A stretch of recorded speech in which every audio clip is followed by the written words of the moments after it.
எல்லாருக்கும் வணக்கம். நீங்கள் பார்த்துட்டு இருக்கிறது all in all makers channel. இன்றைக்கி உங்களுக்கு செஞ்சு காமிக்க போகிறது கம்பு லட்டு. இதற்கு தேவையான பொருட்கள்: கம்பு 2 கப் எடுத்திருக்கேன். இந்த கப்பால் 2 கப் எடுத்திருக்கேன் கம்பு. பனங்கற்கண்டு எடுத்திருக்கேன், 1 கப் எடுத்திருக்கேன். வறுத்த கடலை 1 கப் எடுத்திருக்கேன். அப்புறம் இதை மெல்ட் பண்ணிக்கணும், நம்ம உருக வச்சுக்கணும் நெய். அது தேவையான அளவு எடுத்துக்கலாம். 3 ஏலக்காய் எடுத்திருக்கேன். இப்போது பனங்கற்கண்டு, ஏலக்காய், இப்போ நம்ம இதை நல்லா பொடி பண்ணிக்கணும் மிக்சியில். பனங்கற்கண்டு ஏலக்காவையும் இப்போ நல்லா பொடி பண்ணிட்டேன். இப்போ ஒரு பவுலில் நம்ம மாற்றிக்கலாம். நெக்ஸ்ட்டு இப்போது கடலை இதில் போட்டிருக்கேன்.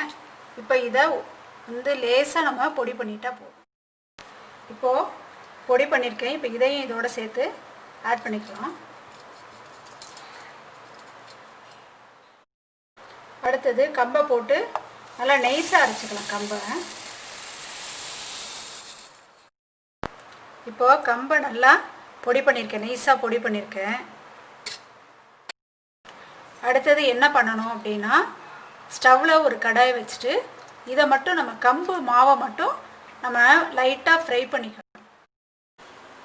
இப்போ கடாய் ஹீட் ஆகிருக்கு. இப்போ கம்பு மாவை இதில் சேர்த்து லைட்டாக நம்ம கிளறிப்போம். இப்போ நல்லா சூடாயிடுச்சு. ஒரு 5 மினிட்ஸ் தான் நான் ஃப்ரை பண்ணேன்.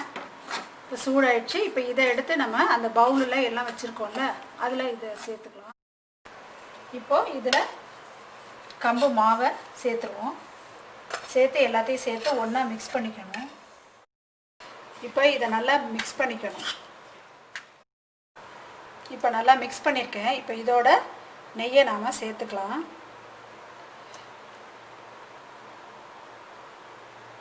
சேர்த்துட்டு இதையும் சேர்த்து நல்லா மிக்ஸ் பண்ணிக்கணும்.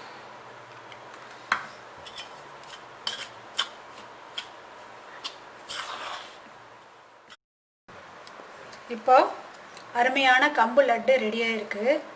இது இம்யூனிட்டி ரொம்ப ஜாஸ்தி இருக்கும். இதில் அயன் நிறைய இருக்குது. அதனால் குழந்தைங்களுக்கு ரொம்ப நல்லது. இது டெய்லி ஒன்று கொடுத்தா குழந்தைங்களுக்கு ரொம்ப ஆரோக்கியமாக இருக்கும். இதை நீங்கள் வீட்டில் செஞ்சு பாருங்கள். ரொம்ப எளிமையான மெத்தடில் தான் நான் சொல்லியிருக்கேன். செஞ்சு பார்த்துட்டு எப்படி இருக்குன்ட்டு கமெண்ட் பாக்ஸில் போயிட்டு கமெண்ட் பண்ணுங்கள்.